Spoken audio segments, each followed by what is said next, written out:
우리는 복을 받을 수밖에 없는 사람들이라고 제가 지난번에 민수기 강의 때 말씀을 드렸습니다. 어떤 자도 우리 복받을 신자들을 저주할 사람이 없습니다.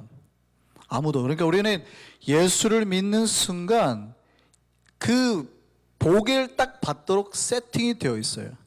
하나님께서 그렇게 세팅을 해놨습니다. 그리고 그 세팅의 자리로 복으로 딱 감싼 그 울타리 안으로 우리를 부르신 거예요. 그러니까 예수 믿는 사람은 절대 예수 믿는 자에게 저주란 없습니다. 우리가 아예 복을 받도록 세팅이 되어 있어요. 심지어 하나님이 뭐라고 말씀하시냐면, 내가 너를 축복하는 사람에게 내가 복을 주고 너를 저주하면 내가 저주할게, 신막하게, 이렇게까지 말씀하셨거든요. 창세기 12장 말씀 볼까요? 하나님은 아브라함에게 뭐라고 복의 약속을 주시냐면, 너를 축복하는 자에게는 내가 복을 내리고 너를 저주하는 자는 내가 저주하리니 땅의 모든 족속이 너로 말미암아 복을 얻을 것이라, 이렇게 말씀하시거든요. 하나님이 아브라함에게 주셨던 이 복의 약속이 우리가 예수를 믿는 순간 우리가 믿음으로 다 아브라함의 자손이 된 거잖아요. 그럼 저 복의 메시지가 그대로 우리에게 적용이 되는 겁니다. 그러니까 이스라엘 후손에게 계속 저 메시지가 적용이 되는 거거든요. 똑같이 우리가 예수를 믿는 순간 아브라함의 자손이 되고, 영적인 아브라함의 자손을 얘기하는 겁니다. 자손이 되고 저 복의 약속이 그대로 우리에게 적용이 돼요. 그러니까 신자에게 함부로 저주를 내리면 안 됩니다. 저놈의 집안 망했으면 좋겠다? 큰일 나요. 여러분, 신자들 입 조심하셔야 돼요. 저 집사 망했으면 좋겠다 하는 순간 하나님 뭐라고 그래요? 내가 저주하는 자에게 저주를 내린다 그랬다니까요. 함부로 그런 얘기 하시는 거 아니에요. 반대로 거꾸로, 아이고 저 집안 잘 됐으면 좋겠다 하면은요, 하나님이 들으시고 그 집안에게 복을, 그 말을 하는 자에게 복을 주시는 거예요. 하나님이 복을 받도록 세팅이 되어 있다고요. 우리에게 세팅을 하셨다고요. 모압 왕 발락이 발람이라는 사람을 불러가지고 이 무당이 얼마나 신실한지 막 저주만 하면 망하는 거예요. 저주하러 불렀어요. 그런데 하나님이 그 영을 붙드셔가지고, 하나님의 영으로 강권하셔가지고 이스라엘을 저주하지 못하고 축복하게 만들었어요. 축복만 3번 하게 만들었습니다. 그러니까 모압 왕 발락이 막 짜증이 나요. 화가 난 거죠. 저주하라고 불렀더니 축복만. 왜냐하면 저주를 할 수 없게 하나님이 만드시니까. 얘네는 복 받도록 세팅이 되어 있는데 네가 어디 저주를 해? 축복만 해 하고 축복하게 만드시는 거예요. 근데 이 발람이 축복하는 내용 중에 똑같은 메시지가 있어요. 보실까요? 꿇어앉고 누움이 수사자와 같고 암사자와도 같으니 일으킬 자는 누구이랴. 너를 축복하는 자마다 복을 받을 것이요 너를 저주하는 자마다 저주를 받을지로다. 이게 민수기 24장 9절 말씀이에요. 하나님의 발람을 통해서 뭘 말씀하시냐면 다시 한번 확인시켜 주는 거예요. 정신 차려. 얘네는 복 받도록 세팅이 되어 있는 사람이야. 저주하지 마. 네 입으로 다시 고백해. 저들은 복 받을 자라. 확인하게 하시는 겁니다. 그런데 여러분이 복 받는 걸 싫어하는 존재가 있죠. 누굽니까? 사탄입니다. 사탄. 사탄은 절대 여러분이 복 받는 걸 좋아하지 않습니다. 어떻게 해서든 여러분을 망하게 하려고 하는 거예요. 그런데 사탄이 여러분을 망하게 할 수 있는 힘이 있을까요? 없을까요? 여러분, 공포영화 같은 거, 저는 공포영화를 절대 거의 안 봅니다. 제가 영화를 참 좋아하지만 제가 딱 보지 않는 장르가 하나 있는데 공포영화는 잘 안 봅니다. 뭐 잔혹한 영화 이런 건 잘 안 봅니다. 보기도 싫어요. 공포영화의 특징이 뭐냐면 어떤 귀신이나 영적 싸움을 얘기를 할 때 그런 영적 세계가 인간에게 직접적으로 어떤 피해를 줄 수 있다고 자꾸 강조해요. 그러니까 귀신이 막 우리 몸을 괴롭히고 귀신이 우리 삶을 망하게 하고 우리 사업을 망하게 할 수 있다고 자꾸 착각하게 만들거든요.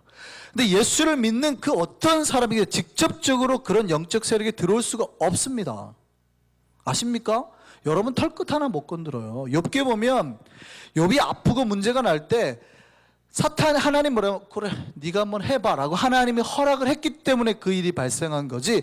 그러니까 하나님의 주권 안에 있었던 거지, 사탄이 여러분의 영을 강하게 단 한 번도 그렇게 할 수가 없습니다. 이해 안 되세요? 목사님 그런 것 같은데요? 처음 봐요. 사탄은 여러분이 망하기를 바라잖아요. 근데 만약에 사탄에게 그런 힘이 이만큼이라도 있었다면 여기 여러분 다 죽었죠. 여러분 놔둘 것 같으세요? 매일 아프게 하고 매일 힘들게 하고 영혼과 삶의 자식이 망하게 하고 한순간에 쓸어버린다니까요. 욥에게 그 기회를 주자마자 하루아침에 재산이 다 무너지고 자식이 다 죽었어요. 근데 여러분을 사탄이 그런 능력인데 이렇게 가만둘 것 같으세요? 없어요. 사탄은 이만큼도 여러분 털끝 하나 되지 못하는 거예요. 그런데 사탄이 신자들의 복을 뺏는 방법이 있어요. 절대 그 펜스를 사탄이 넘어서 들어올 수 없습니다. 그러니까 그 펜스 밖에서 어떻게 해요? 유혹하는 거예요. 미혹하는 거예요. 그 안에 있는 사람으로 하여금 스스로 복을 차버리도록, 그 펜스를 자기 발로 차버리도록, 자기 복을 자기 발로 차버리도록 하는 거예요. 그래서 그 바깥에서 사탄이 하는 건 뭐냐면 인간 안에 있는 욕망을 자극합니다. 야야야, 무슨 하나님의 말씀대로 살아. 네 하고 싶은 대로 해. 야, 다른 여자도 좀 만나봐. 다른 남자도 좀 만나봐. 야, 돈이 이거야, 돈이. 무슨 누굴 나눠주기는 너 혼자 네 가족이랑 밥 먹어. 뭐 하는 거예요? 사탄이 유혹하는 거예요. 사탄은 절대 자기가 강제적으로 저 사람 망하게 못합니다. 스스로 그 복을 차 나오도록 바깥에서 유혹하는 거예요. 그래서 사탄이 우리에게 복을 뺏어갈 때 가장 많이 쓰는 게 뭐냐면 우리 안에 있는 욕망, 욕심, 탐심, 시기, 이런 것들을 계속 키우는 거예요. 그래서 인간이 그 욕망을 따라 삶으로 스스로 하나님의 복을 차버리도록 만드는 거예요. 특별히 이 공동체를 파괴할 때, 욕망의 공동체를 파괴할 때 욕망의 본능이 가장 큰 사람으로 말미암아 그 욕망이 교회 안에, 공동체 안에 들어오는 통로로 삼습니다. 발람은요, 원래 발락으로부터, 모압왕 발람으로부터 이스라엘을 저주하라고 할 때 엄청난 양의 대가를 약속받았습니다. 그러니까 원래 발람이 살던 지역이 현재 이라크 땅이니까, 그리고 모압왕이 살던 지역은 이스라엘 근방이니까, 오늘날로 하면 비행기로 그냥 올 수 있지만 옛날에는 그 유프라테스강, 티그리스강 물줄기를 따라갔다가 내려오는 엄청난 거리예요. 거기를 가서 그 한 사람을 데려오는데 나라가 초청한 거거든요. 약속할 때 어마어마한 돈을 주겠다고. 내 평생에 이런 횡재가 없는 거예요. 그럼 발람이 그 돈을 원래 받기로 돼 있었거든요. 근데 하나님이 못 가게 하시는 거예요. 근데 못 가게 했는데 이 사람은 가고 싶으니까 다시 기도해 보겠다 그러잖아요. 그럼 하나님이 그래 가봐 했는데 가는 도중에 천사가 죽이려고 했죠. 나귀가 막 말을 하잖아요. 계속 못 가게 하는 거예요. 결국 도착했어도 하나님이 이 발람을 통해서 이스라엘을 3번이나 축복하게 만들었어요. 결국 그가 축복을 했습니다. 그런데 중요한 거는요, 여러분 예수를 믿을 때 가장 첫 번째 하셔야 될 게 여러분 욕망을 제어하는 거예요. 신자가 하나님 앞에 나올 때 가장 첫 번째 해야 될 게 자기 욕망을 먼저 정리를 하는 거거든요. 그런데 이 발람은 그러지 못했습니다. 그 마음속에 여전히 돈을 받지 못한 것에 대한 미련이 있었어요. 여러분 신앙생활 할 때 능력도 경험하고 하나님을 만나고 은혜를 받는데요, 그 안에 있는 욕망을 정리하지 못하면 결국 그 욕심이, 탐심이 우리를 스스로의 멸망길로 인도합니다. 그리고 그 사람 때문에 공동체 전체가 크나큰 재앙을 당하게 됩니다. 오늘 민수기를 보면 발람이 이제 예언을 마치고 돌아간 것으로 설명하고 있습니다. 발람이 이스라엘 백성 3번이나 축복하고 또 다른 데 예언을 하고 다른 나라 예언을 하고 떠났다 이렇게 되어 있습니다. 민수기 24장 25절을 보면 발람이 일어나 자기 곳으로 돌아가고 모압왕 발락도 자기 길로 갔더라, 이렇게 헤어진 걸로 기록이 되어 있습니다. 근데 사실은 저 문구가 저들이 헤어지기 전에 무슨 이야기를 하고 있는지는 담지 못했어요. 저 본문만, 저 말씀만 보면 발람도 이제 자기 집으로 가고 발락도 자기 땅으로 간 것처럼만 써 있거든요. 근데 성경 다른 구절을 보면 저들이 도대체 그때 무슨 이야기를 하고 있는지 담겨 있는 성경 구절이 있습니다. 발람은 그냥 떠나지 않고요, 떠나기 전에 모압 왕 발락에게 이스라엘은 절대 저주할 수 없다. 아무도 하나님이 축복한 저들을, 하나님 복주로 간 저들을 절대 함부로 직접적으로 공격해서는 이길 수 없다. 무너뜨린 계책이 있습니다 하고 그 무너뜨릴 계책을 알려주고 떠납니다. 절대 외부에서는 안 되고 그 안에서 스스로 자기들의 욕망을 따라가라 무너지게 하십시오. 하나님을 버리면, 죄를 따라가면, 욕망을 따라가면 스스로 망할 겁니다. 이게 어디에 나왔냐면요, 요한계시록에 나와요. 요한계시록 2장 14절 볼까요? 그러나 내게 두어 가지 책망할 것이 있나니 거기 내게 발람의 교훈을 지키는 자들이, 그러니까 누가 가르쳤다는 얘기예요? 발람이 가르쳤다는 얘기예요. 발람의 교훈을 지키는 자들이 있도다. 발람이 발락을 가르쳐, 떠나기 전에 얘기했던 말이에요. 발람이 발락을 가르쳐 이스라엘 자손 앞에 걸림돌을 놓아 우상의 제물을 먹게 하였고 또 행음하게 하였느니라. 이스라엘 백성은 복을 받도록 세팅이 되어 있단 말이죠. 근데 저들을 망하게 하는 방법이 있더래요. 그걸 누가 알았어요? 발람이. 절대 저들을 공격할 수는 없습니다. 스스로 죄를 범하게 하십시오. 하나님을 떠나게 하십시오. 욕망을 따라 살게 하십시오. 망할 겁니다. 발람은요, 어떻게 해서든지 자기가 못 받은 돈 챙기고 싶었습니다. 그래서 하나님이 저주하지 못하게 하자, 저주하진 않았지만 그들을 무너뜨릴 계책 알려주고 떠난 거예요. 여러분, 공동체의 파괴는 그 마음속에 욕망의 끈을 놓지 못한 자로부터 시작해요. 신앙의 시작은 뭐라고요? 우리 안에 있는 욕망과 탐심을 십자가에 못 박는 것으로부터 시작하는 거예요. 갈라디아서 5장 말씀 볼까요? 그리스도 예수의 사람들은 육체와 함께 그 정욕과 탐심을 십자가에 못 박았느니라. 여러분, 예수를 믿는 순간 예수가 십자가에 못 박았다는 걸 믿는 게 아니에요. 여러분이 십자가에 못 박히는 게 신앙이거든요. 이걸 깨닫는 순간 그 위에 예수 그리스도가 내 위에 덧입히는 걸 경험하는 게 신앙입니다. 여러분이 십자가에 못 박는 그 순간에 여러분의 육체만 못 박는 게 아니라 뭣도 못 박으래요? 육체와 함께 그 인간 안에 있는 욕망, 정욕과 그 다음에 탐심, 돈에 대한 마음, 이게 신앙 시작하는 기본이래요. 여러분, 하나님을 만났어요. 발람은 하나님을 만났어요. 하나님의 입으로, 하나님의 말씀으로 축복도 한 사람이에요. 근데 그 안에 뭘 정리하지 못해요? 욕망을 정리하지 못해요. 여러분, 신앙생활을 할 때 신앙의 기본은 우리 안에 있는 욕망을 정리하는 거예요. 근데 정리하지 못하면 여러분, 은혜도 경험하고 하나님도 만났는데 결국 그 욕망이 어디로 이끌어요? 우리를 멸망으로 이끌고 공동체를 망하게 한다고요. 발람이 이 계책을 모압 왕 발락에게 알려주고 떠납니다. 이 음모에서부터 오늘의 본문이 시작이 됩니다.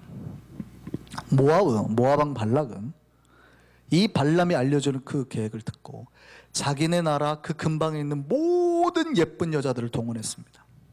남자들이, 이스라엘 남자들이 평생 어디서만 살았어요? 광야에서만 살았어요.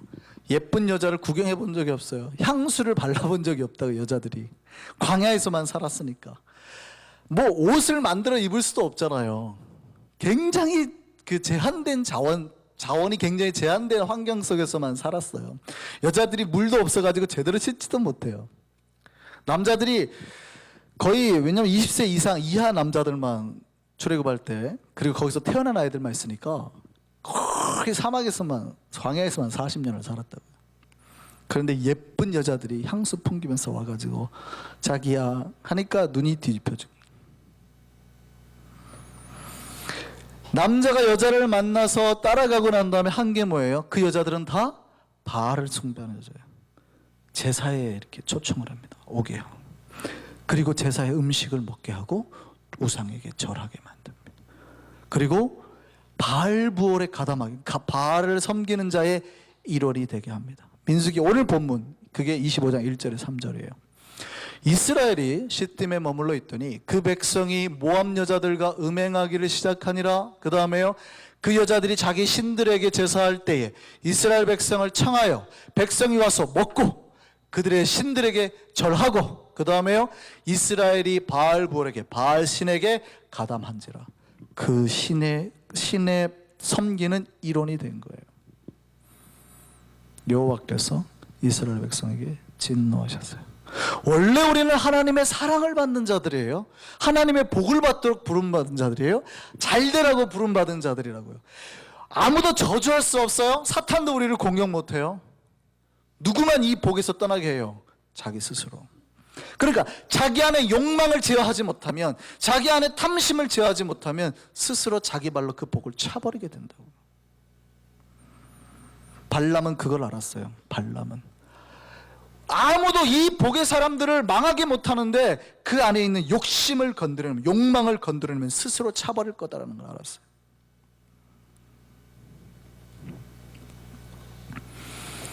하나님이 이스라엘 백성에 진노하셨어요.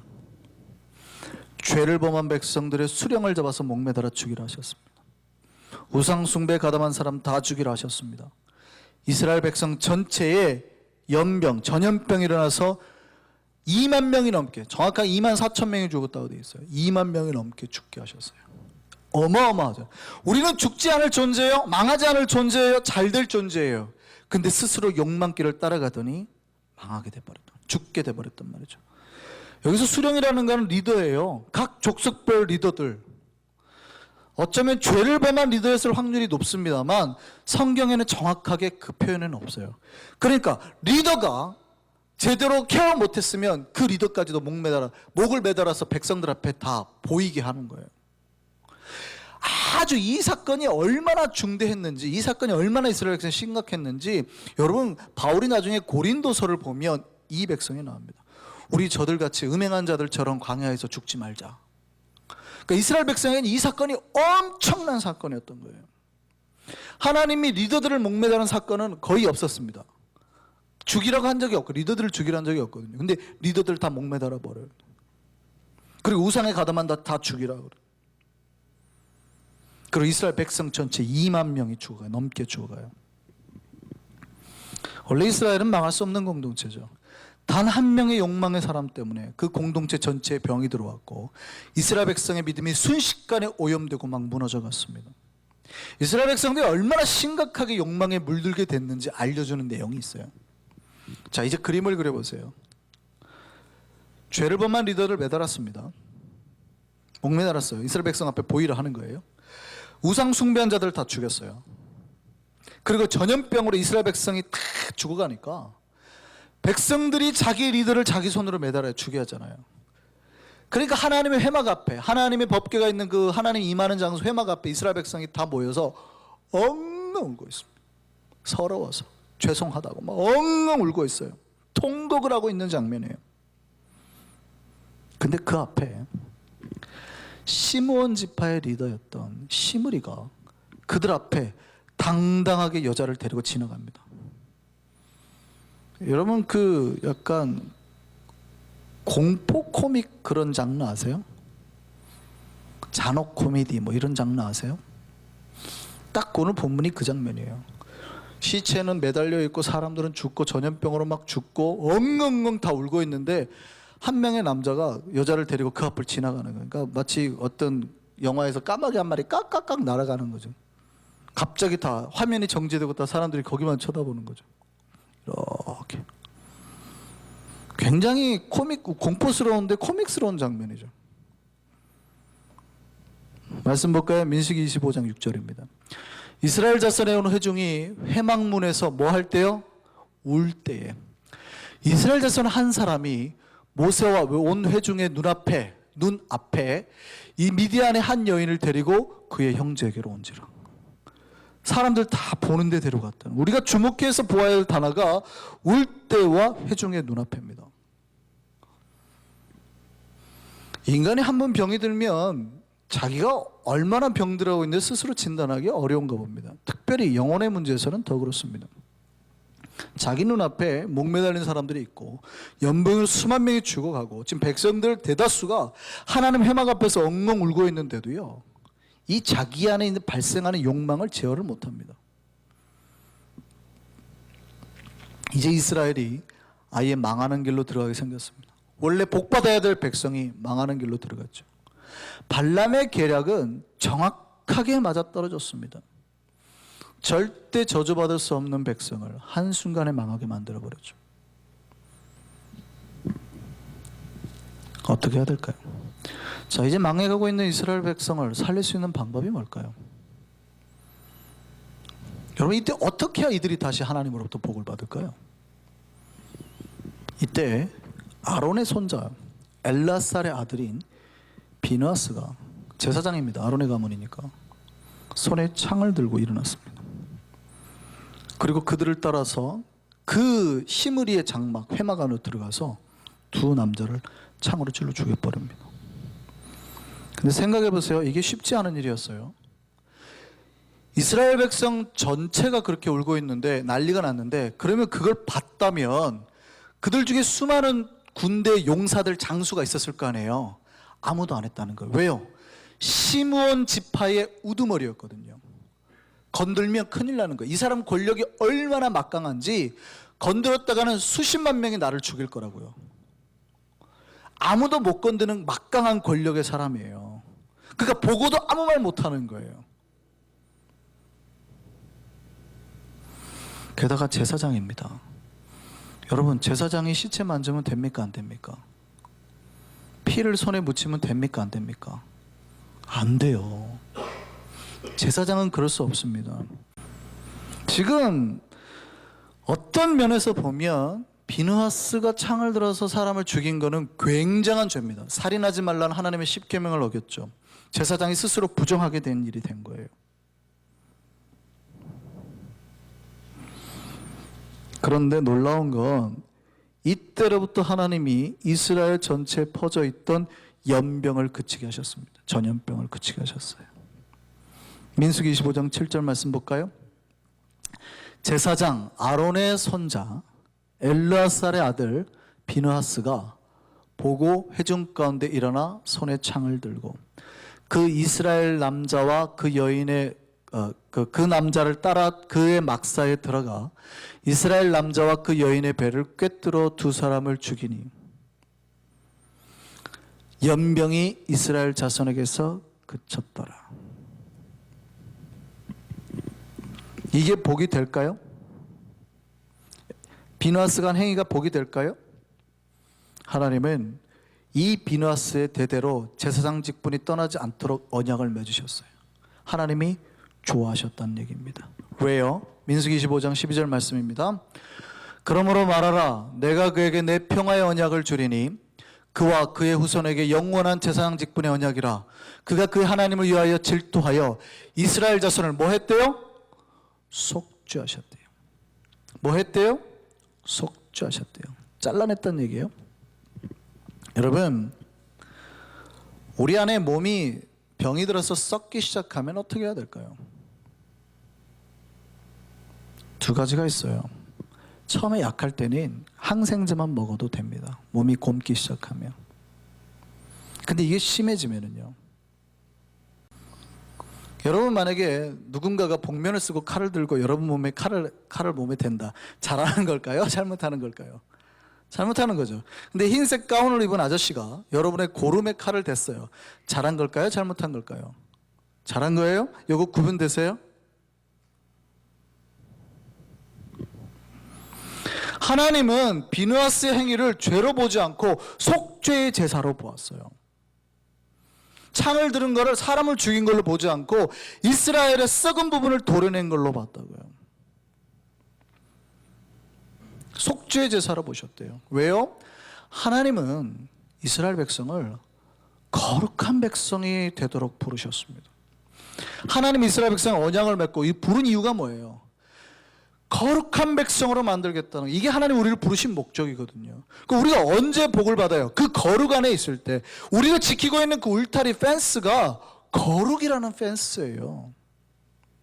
우리가 그 거룩을 지키고 있을 때 하나님의 복이 임해요.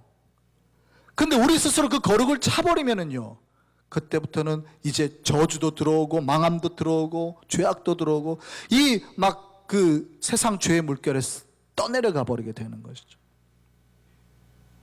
우리가 거룩 안에 있을 때는 아무도 우리를 저주할 수 없습니다.